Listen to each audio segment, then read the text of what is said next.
You're listening to the Unbelievers podcast. There were several groups.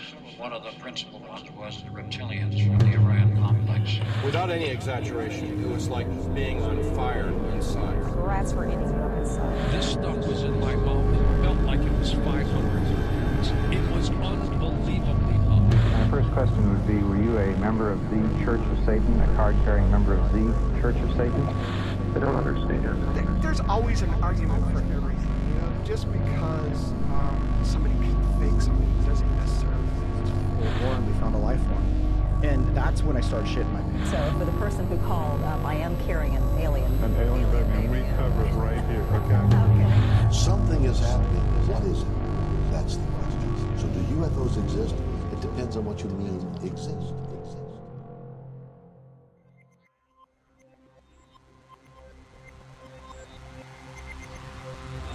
In the world of Unbelievable, we have unlearned about many different aliens of all shapes and sizes. The most ridiculous and absurd of these ETs are simply known as dumb aliens. One of the more memorable members of these dumb aliens are the Pascagoula Wrinkly Faced elephant aliens, a one-legged monstrosity with a carrot for a nose and small slits for eyes. But what about the men who reported seeing these weirdos? Can they be trusted? Have we been wrong to label these aliens as dumb? Are they even aliens? We'll find out tonight as we unravel the story of Charles Hickson and Calvin Parker, the two men involved in this, dare I say, historic abduction case. So join us now as we add some new wrinkles to the Pascagoula UFO abduction right here on the program. We continue to learn to unlearn everything you know. Hello and welcome to the Unbelievers podcast. I'm your host, Russ Ryan, and tonight I am joined by my co-host in California, Drea Mora. Hello, Drea. Hello. And our soundboard engineer and producer on Long Island, Rob Oakey. Hello, Rob. He describes it as a giant turtle shell. What's happening, Russ? Hey. How you doing? Great. Good to have you guys here tonight, because tonight we are talking about, I want to say, maybe not an alien, but a story that doesn't get a lot of respect. We're going to talk about something from the world of the world's dumbest aliens, the Wrinkly Faced Pascagoula aliens. Yes. Oh, good. We didn't talk about them enough last time, I think. Yep, that's the thing about this story, as we'll find out. It's just, we know it is one of the world's dumbest stories. It's these wrinkly-faced, dumb aliens, and I don't even know, how did they fare in that episode? They didn't even win of the dumbest aliens, right, Drea? No, they were not the dumbest, so they've got that going for them. They're pretty dumb, though. I love the story. The story is awesome, and what they did with the Unbelievable podcast describing it is one of my favorite podcast moments of any podcast ever. It is, and it's hard to separate the fact of how dumb the wrinkly-faced, carrot-nosed aliens that look like elephants or toothpaste put together. It's such one of the weirdest descriptions ever, but we're not going to focus so much on them as we're going to talk about just the incident, and let's see if maybe we can put a little respect on these guys, all right, and maybe ignore the elephant aliens. So here we are tonight. We're going to talk about the Pascagoula UFO wrinkly alien abduction.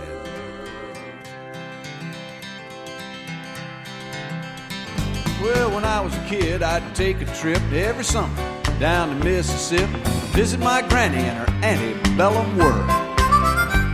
I'd run barefooted all day long, climbing trees, free as a song. One day, I happened to catch myself a squirrel. Well, I stuffed him down in an old shoebox and punched a couple holes in the top. When Sunday came, I snuck him into church. I was sitting way back in the very last pew, showing him to my good buddy Hugh. When that squirrel got loose, went totally berserk. What happened next is hard to tell. Some thought it was heaven, others thought it was hell. But the fact that something was among us was plain to see. As the choir sang, I surrender all, the squirrel ran up Harv Newland's coveralls. And Harv leaped to his feet, said, something's got a hold on me! Yeah! The day the squirrel went berserk in the first self-righteous church in that sleepy little town of Pascagoula. It was Pascagoula. There's a song from Pascagoula. There it Do is. you guys know who that was? I'll say it. Do you guys know who Ray Stevens is? Remember I had to ask you this one time before? Yes. How could you forget? I remember that from the last time you asked it. Yes. Sure. Now I know Rock and Roll Aliens. That was Ray Stevens with the Mississippi Squirrel Revival, but we had he's the guy who also gave us this. I saw Elvis in a UFO. Sitting there with Howard. So that's it. That's the second time now we've gotten Ray Stevens on here. Just one because, well, he had Elvis and UFO, but he also had just said the word Pascagoula. Close enough for this story. Pascagoula. He was the Rocket, right? Or was that his No, nickname? that's somebody else. The Wasn't Streak. It? The Streak. Yeah. The Streak. That was what I was thinking of. One of the Streak, coolest yeah. nicknames you can ever want. Eventually, someone on one of these shows is going to streak, probably a mountain monster, and we'll use that song then. But tonight we are talking about a case that should be very familiar to unbelievers. It's a tale of alien abduction involving one of the strangest descriptions of an alien being on record. An alien so strange, it was included in the episode World's Dumbest Aliens. That's right, we're talking about those Pascagoula Wrinkly Faced aliens again. But not exactly. Now, before we get into the story, I think it's important to give a little bit of history leading up to this event. It's not just me that thinks that. Now, right now, I'm going to play the introduction from a documentary called In Contact, which was directed by one of the men involved in this incident, Mr. Charles Hickson. He directed a documentary, and I swear, this is real. Wow. This documentary is a bit baffling to me. It was directed by Hickson in 1987. Let's just hear it so you know what I mean.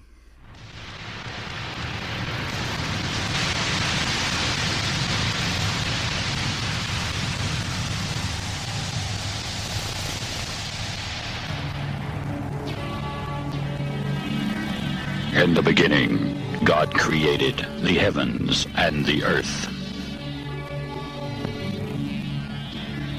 And I looked, and behold, a whirlwind came out of the north, a great cloud, and a fire enfolding itself. And the brightness was about it, and out of the midst thereof, as the color of amber, out of the midst of the fire, came the likeness of 4 living creatures. And this was their appearance. They had the likeness of a man. And everyone had 4 faces, and everyone had 4 wings. And their feet were straight feet. And the sole of their feet was like the sole of a calf's foot, and they sparkled like the color of burnished brass. And they had the hands of a man under their wings. Now, as I beheld the living creatures, behold, one wheel upon the earth. This story requires a lot of backstory. We've had to go to the creation of the universe to be able to get this story of these I think so. I think we have to get these wrinkly aliens in a proper perspective. And where better to start than the creation of the universe and the Big Bang? That was an epic intro. Yeah, we should start every story with the creation of the universe, just so everybody has the same context. But he sounded like some kind of a backwoods snake handling preacher or something. It does almost sound like you're gonna. It does sound like you're gonna watch a religious documentary, but you are not. This is about the incident in Pascagoula, but the history of the Earth goes on, but now with more upbeat music. Oh. In an infinite universe, with an infinite capacity for life, we dwell in a remote region of a single galaxy containing 1 billion stars. Upon a small water-laden planet we call Earth. Life forms have come and gone on this planet. The human race has been here only 1 million years. Over this period of time, we have become the most technically adept species on Earth. A technically adept species with dreams of flight. After thousands of years of trying, in 1903, 2 men in Kitty Hawk, North Carolina took to the air, reaching for the sky. The Wright brothers had done something no other human beings had ever done before, proving that man could indeed fly. Wow, that whistle. I like how he said that humans are one of the most technically adept species on the planet. And I'm wondering who our competition is. He's only gotten us to 1903 so far. Oh, okay, we were bested at that Monkeys point. might have been doing something. I love that it's a whole recap of the history of humanity, straight up from the beginning to flight, which is one of the one of the key moments. Well, not much happened in the thousands and millions and billions of years between that. We had to just they kind of glazed over that. We're getting close to the present. Come on, I want to learn more. We're almost to what this might be about. Let's hear. Just 60 years later, human technology had become so sophisticated that we started reaching beyond the sky into the heavens. As the 1960s began, John Glenn orbited the Earth successfully to the astonishment and cheers of millions. As the 60s ended, another era in spaceflight had begun. Yeah, we've gone from Big Bang to spaceflight in just a few minutes. That's not bad. It didn't take much time, yeah. Birds had it figured out before us, but we fly better than them now, I think. That was probably our competition they were talking about. And I look, think so. I promise this next clip, this is going to get us caught up to modern times. Today, Voyager 2, an unmanned spacecraft filled with scientific instruments and human greetings from Earth, will soon be leaving our solar system to visit other galaxies, just 80 years after the Wright brothers' first engine-powered flight. Is it possible for living creatures to visit other worlds? Is it possible for other life forms to be in contact? In Contact, he said it. That's the name of the documentary, In Contact. In Contact. That must mean we're Nice. here. Now, I'm going to say, if you watch this is on YouTube. This is directed by Charles Hickson, one of the men involved in this. I'm going to say, this is like the earliest YouTube video ever. I don't even know how to say this. It says the name, the title of this, In Contact, is on the screen at the bottom of it the whole time, but it looks like it's done with a camcorder. It's really it really is a very, very weird documentary to start with all this weird space collage and everything you've heard there. But finally now, we are going to get to our story. Then, on October 11th, 1973, again at the peak of a flap, an incident occurred right here on the banks of the Pascagoula River that would change the minds and attitudes of many.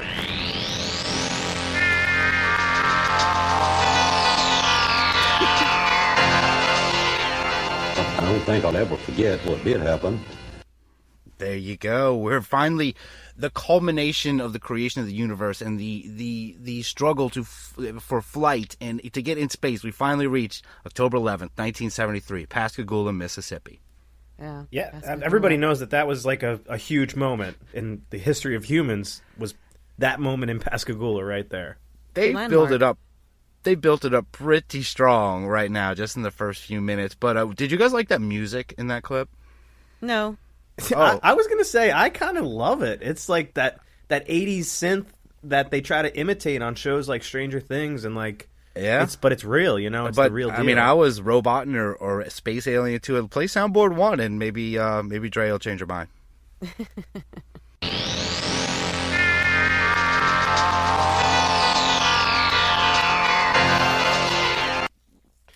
Yeah, it started off sounding like farts. So I gotta wonder if Hickson got a music credit for this too, because that was great. I like that. It kind of reminded me of those, like the what are they called? Like the public service announcements type things on public it does TV. So it made me feel a little from nostalgic. A video game. But I don't think I would put it on my Spotify playlist right away. Yeah, dun dun dun dun aliens landing in Pascagoula. Dun dun, look out! Yeah, don't talk to bullies. That's what that sounded like. It sounded really cool at first, but then it sounded like his cat jumped on the keyboard and was just like, damn it, like just hitting random chords. Interesting choices with the chord progressions there. Yeah, they're very edgy. I give him that one chord really threw it off for the 1,000 times he hit it in there.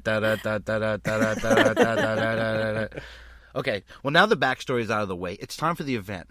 And this documentary is a little strange, and it is hard to get the event straight there, so I am going to read a great telling of it. And Rob's going to put some great music under me for this. Okay. On the evening of October 11th, 1973, 42-year-old Charles Hickson and 19-year-old Calvin Parker, co-workers at a shipyard, were fishing off a pier on the west bank of the Pascagoula River in Mississippi. They heard a whirring, whizzing sound, saw 2 flashing blue lights, and reported that an oval-shaped craft, some 8 feet across and 8 or more feet high, suddenly appeared near them. The ship seemed to levitate about 2 feet above the ground. A door opened on the ship, they said, and 3 creatures emerged and seized the men, floating and levitating them into the craft. Both men reported being paralyzed and numb. Parker claimed that he had fainted due to fright. They described the creatures as being roughly humanoid in shape and standing about 5 feet tall. The creature's skin was pale in color and wrinkled, and they had no eyes. They had no faces. They technically didn't, but I added that. Then, that the men could discern, and slits for mouth.